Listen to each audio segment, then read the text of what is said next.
Magandang gabi po mga kapatid. Welcome po sa unang Miyerkules ng buwang ito ng September. So bare months na po. Kaya alam na natin kung sino ang maririnig natin ng mga umaawit. Ano po? Dito po sa Pilipinas ay alam po natin na pag nagsimula na ang mga bare months ay simula na rin ang Christmas season. At ito po ay nagdadala sa atin ng kakaibang kasiyahan at excitement. Ano po?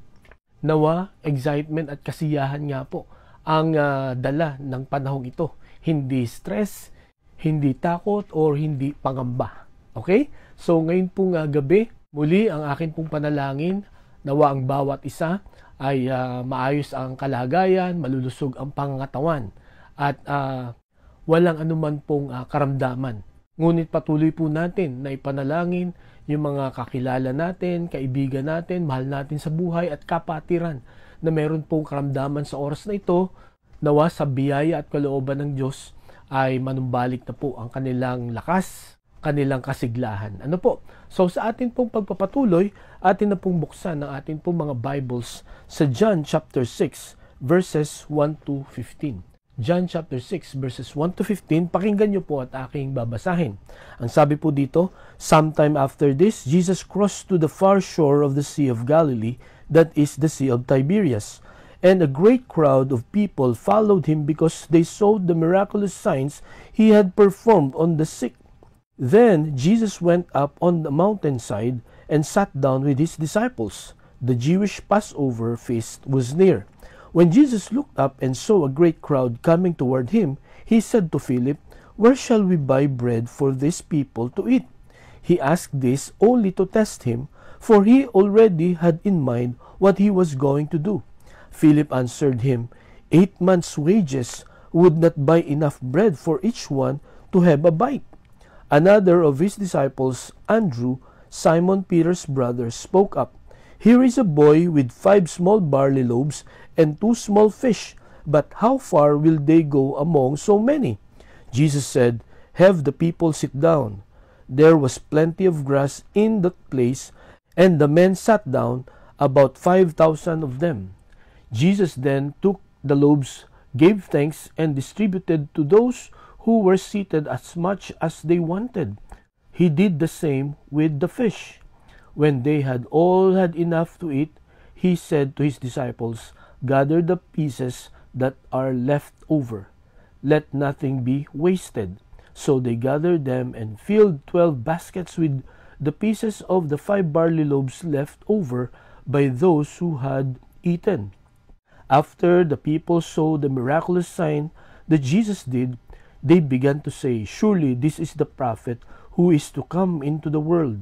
Jesus, knowing that they intended to come and make him king by force, withdrew again to a mountain by himself. Pagpalain po ng Panginoon ang pagkabasa ng kanyang salita, tayo po'y manalangin. Dakilang Diyos na makapangyarihan sa lahat, salamat po sapagkat nagkaroon ulit kami ng pagkakataon na mapag-aralan, buksan ang inyong pong salita. Salamat po sa panibagong buwan na inyong pong pinagkaloob sa amin. Patuloy kami nagpupurit, nagpapasalamat sa inyo pong pag-iingat sa amin, pagkakaloob ng mga pangangailangan namin nung mga nagdaang buwan, Panginoon. Salamat po sapagkat patuloy na nakikita namin na kami ay hindi niyo po pinapabayaan. Nawa, ito po ay patuloy na magpatatag ng aming pananampalataya. Sa aming pag-aaral ngayon, dalayan ko po, Panginoon, na itong himala na inyo pong ginawa, buhat po dito ay patuloy na tumibay, lumalim ang amin pong pananampalataya sa inyo. Mawala na yung mga struggles namin sa amin pong pagsunod sa inyo. Samahan mo na po kami sapagkat ito'y aming dalangin sa pangalan ni Jesus. Amen. Meron po ba kayong naalalang kwento na pagka naririnig nyo itong kwento na ito, marahil ito'y buhat po sa isang aklat, na pagka inyo pong naririnig ang kwentong ito, naaalala po ninyo yung inyong kabataan or nung kayo po ay bata pa. Sapagkat ako po ay meron 2 kwento na basta't narinig ko ito, basta't ito po ay aking nabasa, ay naaalala ko po nung ako ay grade 1 pa. Napakatagal na po, pero talagang yun po ang epekto pagka naririnig ko itong 2 kwentong ito. Ang una ay yun pong kwento ni Matching at saka ng Pagong. Ano po? Na ang title po nito ay Matalino man ang matching ay napapaglalangan din. Okay? And then, ang pangalawa po na kwento na nagpapaalala ng ako po ay bata pa ay itong kwento ni David and Goliath. Ano po? Alam niyo po, hindi ko unang nabasa itong kwento ni David and Goliath sa Bible. Ito po ay nabasa ko doon po sa aming textbook no ako po ay grade 1 na ang title ay Masayang Tahanan. No po, sa last part po noon, hindi ko alam kung bakit ito ay bahagi ng aming textbook, pero ito pong aklat na ito ay paborito kong basahin. Siguro mga 10 beses ko po ito paulit-ulit na binasa, lalo na po doon sa last part kasi naandun po yung kwento ni David and Goliath. At again, pagka po ito'y aking naririnig, ang dami ko pong naaalala nung ako po ay kabataan. Kayo po, ano po yung mga kwento na inyo pong narinig, ano po, at inyo po marahil ay nabasa, na pagka ito po ay inyo po ulit nakita o narinig, ay naalala nyo nung kayo po ay bata pa. Ngayong gabi mga kapatid, ito pong atin pong pag-uusapan. Marahil ito na po ang pinakamahalagang himala na ginawa ng Panginoong Hesukristo, sapagkat ito po ay nasa 4 na Gospels. Ano po? Nasa Matthew, Mark, Luke, and John. Ano po? Makikita po natin ito sa Matthew chapter 14 verses 31 to 21, sa Mark chapter 4 verses 30 to 44, at sa Luke chapter 9 verses 10 to 17. And then dito po sa John, dito nga po sa chapter 6 verses 1 to 15. Napakahalaga po ng pangyayaring ito, no? Napakahalaga po ng himalang ito na ito po ay inirecord ng 4 na Gospels. At kung titingnan po natin yung mga himala ng Panginoon, ito lang daw pong himalang ito ang nirecord nilang 4, sapagkat napakahalaga po ng mensahe ng himalang ito na ginawa ng Panginoon. At ang sabi ng ibang mga Bible scholars na 4 na authors ng Gospels, sapagkat every time na mababasa mo ito, kung ikaw ay matindi ang problema, ikaw ay nangangamba, ikaw ay matindi ang pangangailangan, every time daw na mababasa mo ito, lakas ang iyong pananampalataya, no po, ay pagpapakita na hindi tayo papabayaan ng atin pong Panginoon. Kaya ngayong gabi, pinamagatan ko po itong atin pong mensahe, The Miracle on the Mountainside. The Miracle on the Mountainside. Ano po? Ang himala sa tabi ng bundok. Okay? Kasi sabi po dito, ang setting nitong himalang ito, sabi sa verse 3, Then Jesus went up on a mountainside and sat down with his disciples. Verse 4, the Jewish Passover feast was near. When Jesus looked up and saw a great crowd coming toward him, he said to Philip, Where shall we buy bread to these people to eat?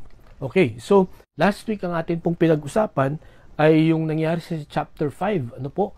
Yung miracle at the pool in Bethesda. At ayon po sa mga Bible scholars, ang pagitan daw po nitong pangyayaring ito, no, itong chapter 5 sa chapter 6 ay about 6 months. So, yun pong span na yun, marami nang naipangaral ang Panginoon, marami nang himala na nagawa ang Panginoon. Kaya dito po, kilalang kilala na ang Panginoon. Talagang pagka narinig nila yung pangalang Jesus or Jesus, alam nila na ito ay magaling mangaral, no? At ito po ay naghihimala. Kaya pagka nabalitaan nila na malapit lang ang Panginoong Jesus, talagang sila ay sumusugod, no? Sila ay pumupunta, no? Hindi lamang isa-isa kundi isang komunidad talaga, no? Or napakarami, no? Parang celebrity ang Panginoong Hesukristo, no? Talagang gusto nilang marinig, no? Kung ano ang ipapangaral, gusto nilang makita ang mga himala na ginagawa ng Panginoon. At sa tagpong ito, mga kapatid, ito ay pahapon na, no? At ito ay malapit ng maggabi, ano po? At ang mga tao ay hindi pa kumakain, no? Nagugutom na sila. So nakita po natin, no po, na tinanong ng Panginoon itong mga apostol, no, kung saan ba makakabili ng pagkain. Pero nakita natin dito, ang tinanong niya ay si Philip, ano? At ang sabi sa verse 6, he asked this only to test him, for he already had in mind what he was going to do. So, nagtanong ang Panginoon, saan ba tayo makakabili ng pagkain o ng tinapay para mapakain itong 5,000 mga kalalakihan na ito. At alam po natin na yung mga lalaki lang ang binilang, hindi pa isinama yung mga babae at saka mga bata, no? Ang sabi nga ng ibang mga Bible scholars, mga 20,000, no? That time ang nakikinig sa Panginoon sapagkat mas marami parati ang mga babae kaysa sa mga lalaki at ganun din, marami din ang mga bata. So, ang sabi nila, ito'y alam natin, the feeding of the 5,000. Sabi ng mga Bible scholars, ito ay the feeding of the 20,000.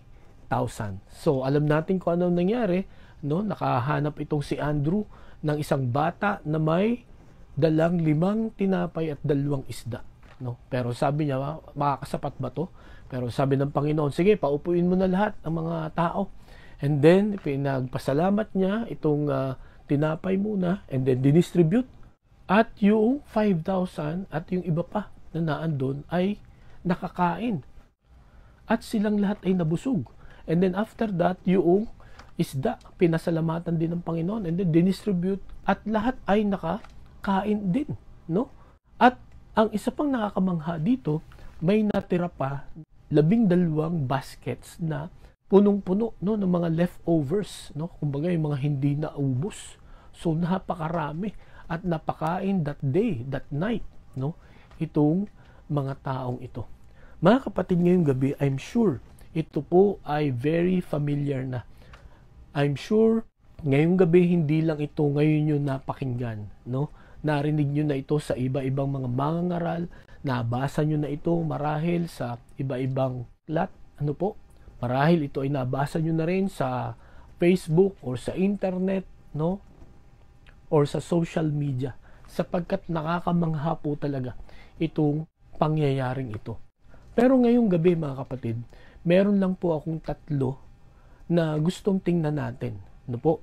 Itong 3 ito ay paalaala ng himala sa tabi ng bundok, no?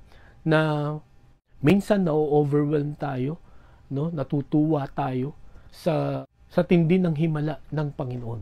Pero meron pong gustong ipaalala sa atin ang Panginoon kung bakit niya ginawa, no, itong himalang ito. Merong gustong ituro, merong gustong ipaalala ang Panginoon sa mga apostol at sa mga tao na nakikinig sa Kanya. At ganun din sa atin ngayon pong gabing ito.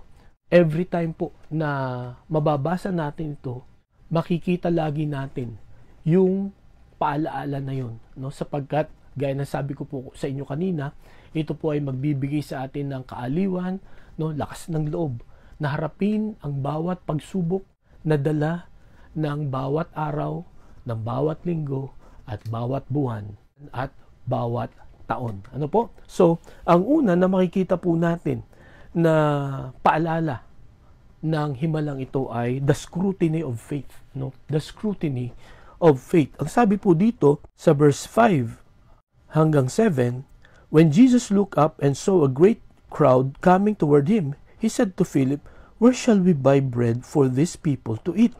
He asked this only to test him, for he already had in mind what he was going to do.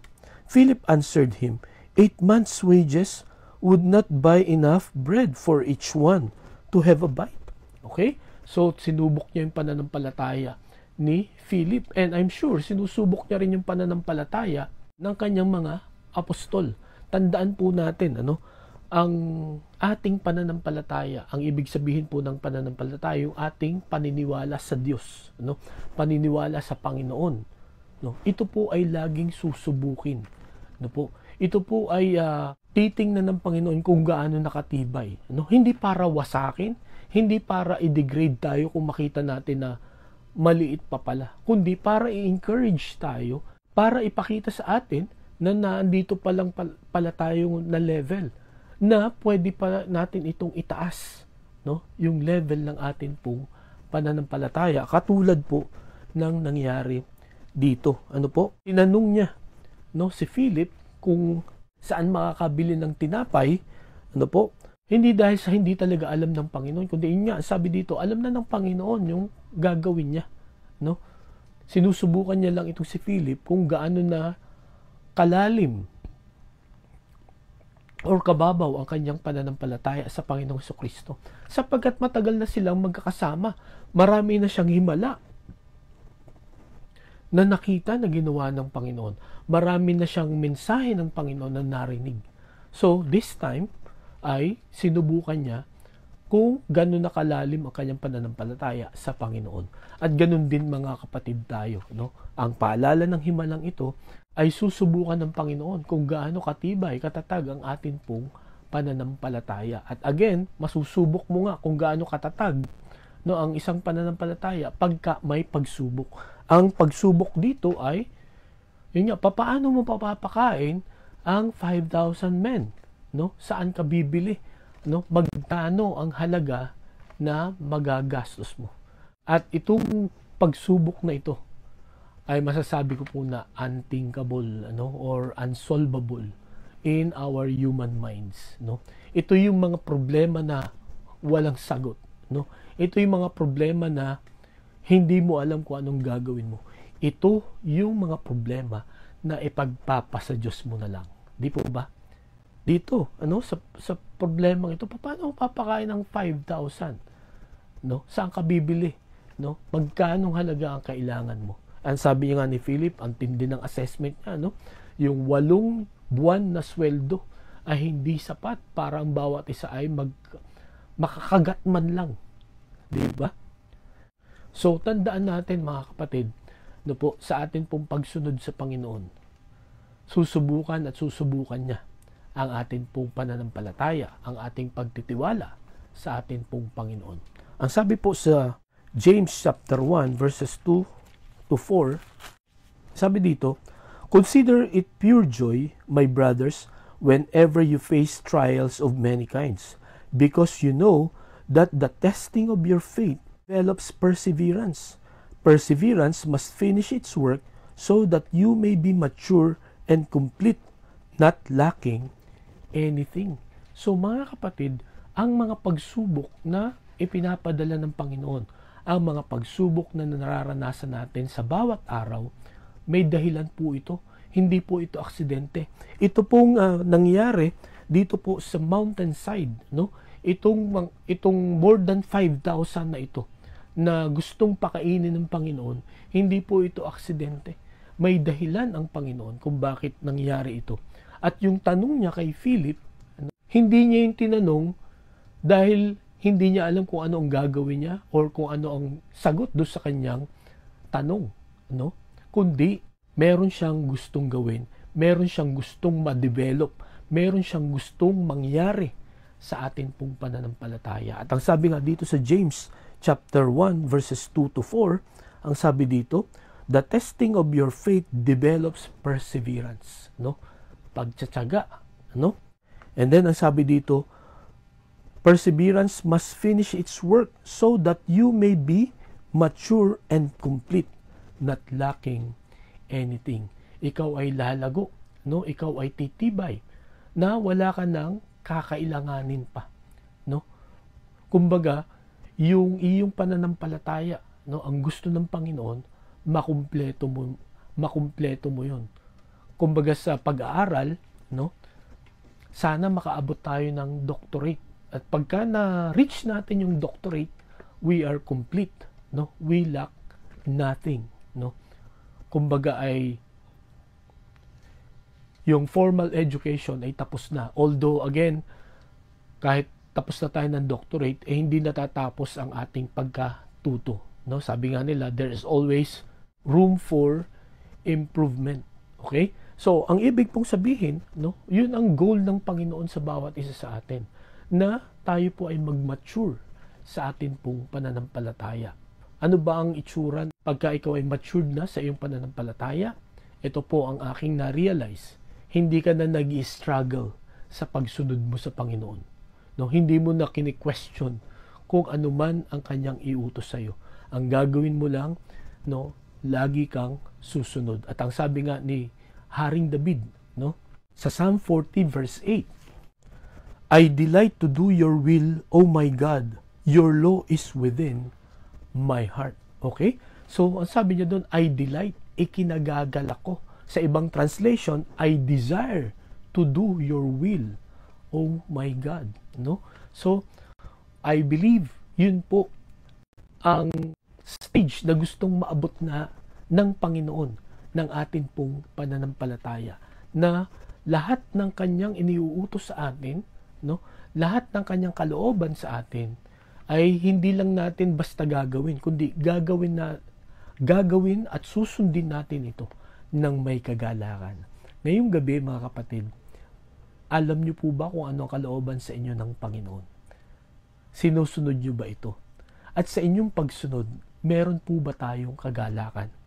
Kung medyo nag-i-struggle pa po tayo, ang ibig sabihin, kailangan pa natin ng pagsubok, no po, para mag-mature pa tayo, no? Para ma-develop itong perseverance sa atin, para dumating yung time na makumpleto po natin ito. Kaya mga kapatid, kung meron po tayong pagsubok na nararanasan sa oras na ito, huwag po tayong magtampo, huwag po tayong magalit sa Diyos, huwag po tayong magrebelde sa ating Panginoon, sapagkat ang dahilan kung bakit po nangyayari yan ay para maging matatag ang ating pong pananampalataya. So yun po ang una na paalaala ng himala na ito sa tabi ng bundok, no? Ang una, the scrutiny of faith. By the way, ang sabi pa sa James chapter 1 verse 12, blessed is the man who perseveres under trial, because when he has stood the test, he will receive the crown of life that God has promised to those who love Him. So, bukod sa madidevelop yung atin pong pananampalataya, pagka tayo po ay nagpatuloy, no, nagtapat sa Panginoon sa kabila ng maraming pagsubok, ang sabi dito, meron po tayong crown of life. At ito po ay ibibigay ng Panginoon pagka tayo po ay nasa langit na. Pagka ang Panginoong Hesukristo ay bumalik na, no? Bibigyan po tayo ng crown of life. Ito po ay sa mga taong nag-persevere, no? Nagtiyaga, nagtapat sa Panginoon sa kabila ng maraming pagsubok. Sa muling pagbabalik po ng Panginoon, meron po kaya tayo na crown of life. Mga kapatid, kung sa tingin natin ay wala pa, meron pa po tayong pagkakataon. Kung malayo ka sa Diyos ngayon, pwede ka nang bumalik, no? Kung ikaw ay dumadaan sa pagsubok ngayon, manatili ka, no? Magpakatatag ka, no? Sa pagsunod sa Panginoon, sapagkat sa kanyang pagbabalik at matagpuan tayong tapat ng Panginoon, may ibibigay na gantimpala ang Panginoon sa bawat isa na nagtapat, no? Ito yung crown of life. Nawa mga kapatid, matanggap po natin ito. Nawa kapatid, matanggap mo ito. Okay? So, ang pangalawa po na makikita natin na paalaala ng himala sa tabi ng bundok, hindi lamang the scrutiny of faith, but the sufficiency of God. No? The sufficiency of God. Ang kasapatan ng Panginoon. Mga kapatid, ewan ko po kung mag-a-agree kayo sa akin. No? But we all know that God provides. Di po ba? Talagang ano yan, walang question dyan. Alam natin na nagpo-provide. Pero, ang nagbibigay po sa atin pa rin ng kabalisahan, no, ng pag-aalinlangan sa kabila ng alam natin na ang Panginoon ay magpo-provide, ay sapat kaya ito, no? Pag ang Panginoon kaya ay nag-provide, sapat kaya or baka kulang or bitin. Di po ba? Pero makikita po natin, kung babalikan natin, ito pong himalang ito, no? Dito po sa John chapter 6, ano po? So nagtanong siya, ano, kay Philip, ano, saan tayo makakabili? Tapos itong si Andrew, no, na kapatid ni Simon Peter, no, may nakita siyang bata na may dalang 5 tinapay at 2 isda, no? At dinala niya sa Panginoong Hesukristo. Alam nyo, kung ako si Philip or yung ibang mga apostol at maging ang Panginoong Hesukristo, matatawa ako kay Andrew, no? Kasi ang una kong itatanong sa kanya, makakasapat ba yan, no? In fact, ganun din ang tanong ni Andrew, no? Sapat kaya ito? Pero nakita po natin, no, that because of that action, no, because of that effort, no, na ginawa ni Andrew, no, at yung effort ng bata, at yung pagpayag ng bata na yung kanyang baon, no, ay ibigay sa Panginoong Hesukristo, no, blines yun ng Panginoon. At makita po natin kung gaano katindi at gaano karami at papaano pinarami ng Panginoong Hesukristo yung 5 tinapay at 2 isda. Papaano ito pinakain yung 5,000 men. Alam naman po natin ang mga kalalakihan pagka kumain yan. Hindi sapat yung 1 tinapay lang. Di po ba? Hindi sapat yung 2 isda lang. In fact, yun yung bata, 5 tinapay eh. So, lalo na pagka malaki ka na, siguro 10 tinapay at 4 na isda ang kakainin mo. But God's provision is sufficient. Ang sabi dito sa verse 11, Jesus then took the loaves, gave thanks, and distributed to those who were seated as much as they wanted. He did the same with the fish. When they had all had enough to eat, he said to his disciples, "Gather the pieces that are left over, let nothing be wasted." Pansinin niyo yung sinabi dito sa verse 11, distributed to those who were seated as much as they wanted. Okay? So, for sure, maraming hindi lamang nabusog sa 1 o sa 2 o sa 3 o sa 5 or higit pa. Ang sabi dito, binigyan sila hanggat kaya nilang kumain. Okay? Yun po ang ibig sabihin dito.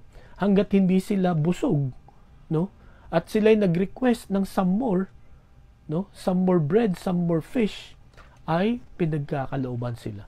At ang nakakamangha dito, nung mabusog silang lahat, kumbaga marahil inaantok na sila sa kabusugan, ay meron pang natira na 12 punong-puno na 12 basket na punong-puno ng mga leftovers, mga tira-tira. So mga kapatid, ang gusto ko pong makita natin dito, when God provides, it is sufficient. Sana maalala natin, every time na naririnig natin ang himalang ito, that when God provides, it is sufficient. Kung tayo po ay merong matinding pangangailangan sa oras na ito, huwag tayong magduda, huwag tayong matakot, huwag tayong mag-alinlangan, sapagkat ang Panginoon, pag nagkaloob, sapat po lagi yan. At gusto ko pong makita natin dito yung ginawa ni Andrew, at saka nung bata. Hindi sila nagdalawang isip. Hindi sila natakot na pagalitan sila ng Panginoon, or ni Philip na ano ka ba naman Andrew? Makakasapat ba naman yan? Ano bang naisip mo? At ibinigay mo pa yan sa akin. Hindi po yun ang sinabi niya. Hindi po yun ang naging reaction ng Panginoon. Kundi, kinuha niya. Kahit gaano kaliit yan. Kahit gaano kakaunti yan. Kahit na imposibleng mapakain yan. Yung 5,000 in human effort and human mind. Akin na. Okay? Give it to me. So, ang gusto ko pong makita dito ay yung pananampalataya ni Andrew. Okay? At saka nung bata. Bagamat nag-aalinlangan pa rin si Andrew, pero kahit nag-aalinlangan siya, ibinigay pa rin niya. Hindi katulad ni Philip na nagreklamo agad at wala siyang ginawa na effort. Okay? Mga kapatid, ang gusto ko pong makita natin dito, yung faith natin. At ang sabi dito sa Matthew chapter 17, verse 20, he replied, "Because you have so little faith, I tell you the truth, if you have faith as small as a mustard seed, you can say to this mountain, move from here to there, and it will move. Nothing will be impossible for you." Ang context po nito, nitong talatang ito ay sinugo ng Panginoon. Yung kanyang mga apostol, magpalayas ng demonyo, mangaral, pero meron siyang isang bata na hindi nila mapalayas, yung demonyo. Okay? Kaya nagtanong sila, bakit hindi namin mapalayas? And then, ang sabi ng Panginoon, kasi maliliit ang inyong mga pananampalataya. Kung meron lang kayo na kasing liit, ng buto ng mustasa na pananampalataya. Ang sabi dito, you can say to this mountain, move from here to there, and it will move. Nothing will be impossible for you. Hindi ito yung mustasa natin ngayon, yung tinatawag na buto ng mustasa, kundi meron silang particular na tanim noon na yun nga, mustasa or mustard, na medyo malaki ang buto na yun kumpara do sa mustasa na ating tinatanim sa garden natin, no? Pero sa kanila, yun ay napakaliit, ano? Kung titingnan natin sa Matthew 13:31 to 32, he told them another parable. The kingdom of heaven is like a mustard seed, which a man took and planted in his field. Though it is the smallest of all your seeds, yet when it grows, it is the largest of garden plants and becomes a tree, so that the birds of the air come and perch in its branches. Okay? So, ito po ang itsura ng mustard plant, no? Noong doon po sa Israel, ito po yung lumalaki, no? Ito yung nagkakaroon ng sanga, hindi katulad ng mustard natin dito, doon na parang kapamilya siya ng mga pechay, ano, ng mga bok choy, no? Pero ito ay lumalaki. So, ang sabi niya dito, this is the smallest of all seeds. Pero itong seed na ito, basta tinanim mo, ito ay lalaki, no? At marami ang mga ibon na dadapo dito. So, ano po ang ibig sabihin dito? No? Alam niyo po mga kapatid, ma-experience po natin yung provision ng Panginoon at yung sufficiency niya when we have faith. Na kahit kasing liit ng mustard seed. Ang ibig pong sabihin, kung atin pong susurin ang faith natin, every time na tayo po ay nagdududa sa Panginoon, nag-aalinlangan, at hindi natin natatanggap yung provision ng Panginoon, ibig sabihin pala, mas maliit pa yung ating pananampalataya, mas maliit pa sa buto ng mustasa yung atin pong pananampalataya. Kaya ang gusto mong sabihin dito ng Panginoon, no? Hindi mo kailangan ng napakalaking pananampalataya, no? Kailangan mo lang ng ganun lang kaliit. Di po ba? Ang sabi nga ng aking teacher sa Bible School, ay lalo na siguro kung ang pananampalataya mo ay kasing laki ng buto ng mangga, no? So ang daming blessing, no, na matatanggap mo.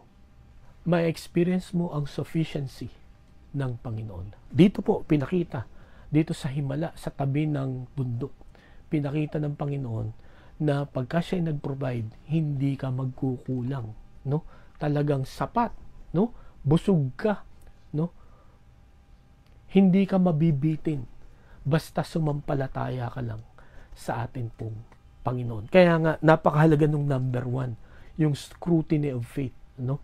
Lagi ng Panginoon susubukin, titingnan ang faith. Hindi dahil sa hindi niya alam kung ano na ang level ng faith mo, kundi para ikaw, no? Para tayo makita natin na ay ganito pa lang pala yung level ng faith ko. Okay? So, pag nakita na natin yung level, no? Pag-pray natin sa Panginoon na bigyan tayo ng pananampalataya na kasing laki ng mustard seed. Di po ba?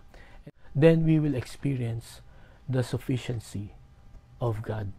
At sa pamamagitan nun, mas lalo pong titibay, no, tatatag ang atin pong pananampalataya.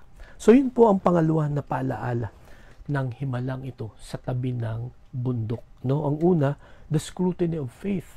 Second, the sufficiency of God. Ang Panginoon ay talagang hindi siya magkukulang, no? Hindi niya tayo papabayaan, hindi niya tayo iiwanan.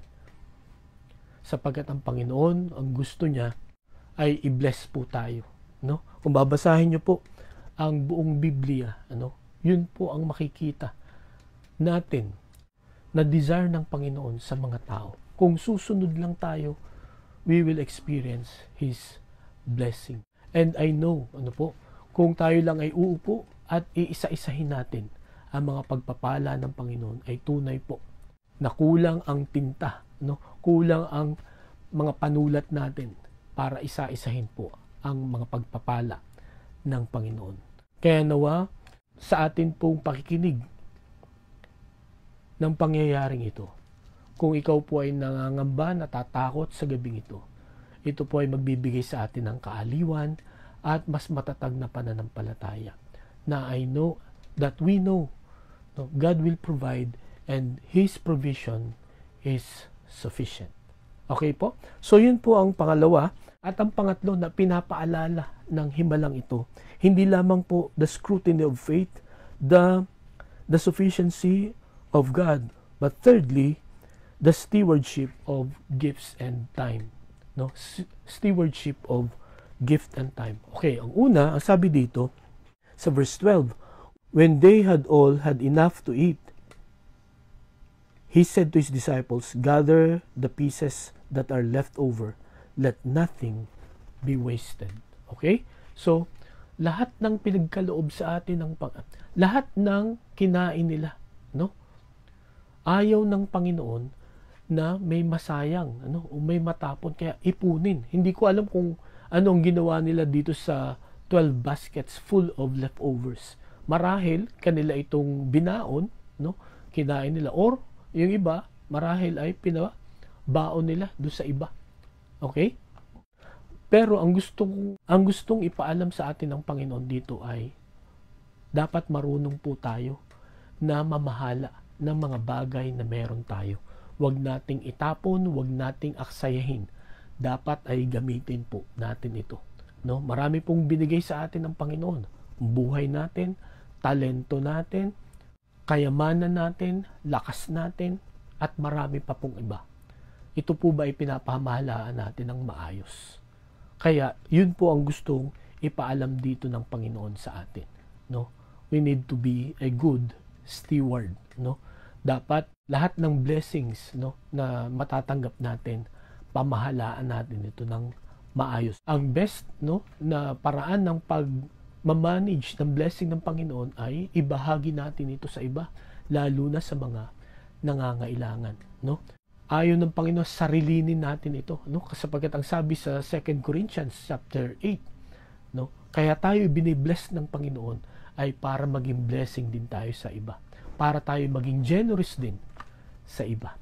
So, I'm sure itong 12 baskets na ito, no, ay pinamigay din nila sapagkat hindi nila kayang ubusin itong 12 basket na ito, no? Or marahil ito ang kinain nila kinabukasan, no? Basta ang point dito, hindi nila sinayang. Ito po, yung mga leftovers. Okay? So, let us be a good steward sa mga gifts ng Panginoon sa atin. At ang pangalawa, yung time. Alin dito? Ang sabi dito sa verse 14 and 15, after the people saw the miraculous sign that Jesus did, they began to say, surely this is the prophet who is to come into the world. Jesus, knowing that they intended to come and make him king by force, withdrew again to a mountain by himself. So after na makita nila yung kamanghamanghang himalang ito, so naramdaman ng Panginoong Jesucristo na itong mga taong ito gusto na siyang gawing hari by force. Hindi pa oras. Okay? Kaya ang ginawa ng Panginoon, tumakas siya, nagtago siya. So dito natin makikita, no, that the Lord managed His time. Kumbaga, hindi pa yun oras, no? Kaya hindi na hinayaan, no, yung plano ng mga tao. Siguro kung naandun tayo, no, or siguro kung tayo yun, no, talagang opportunity na ito para mas makilala pa, mas sumikat pa, mas magkaroon ako ng kapangyarihan, no? Kaya I will grab it. Pero ang Panginoong Jesucristo, it's not yet time. Okay? So He managed His time well. May mga bagay na hindi pa dapat nating gawin, no? May mga bagay na kailangan ng tamang timing, no? May mga bagay na dapat tayong unahin at merong mga bagay na dapat ipanghuli.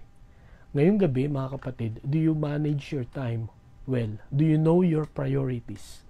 Sapagkat sa pamagitan lamang nun, malalaman mo at mamamanage mo wisely yung iyong oras. Walang aksaya, walang sayang, at wala tayong pagsisisihan at paghihinayangan. Mga kapatid, may tatlo tayong paalaala na nakita ngayong gabi.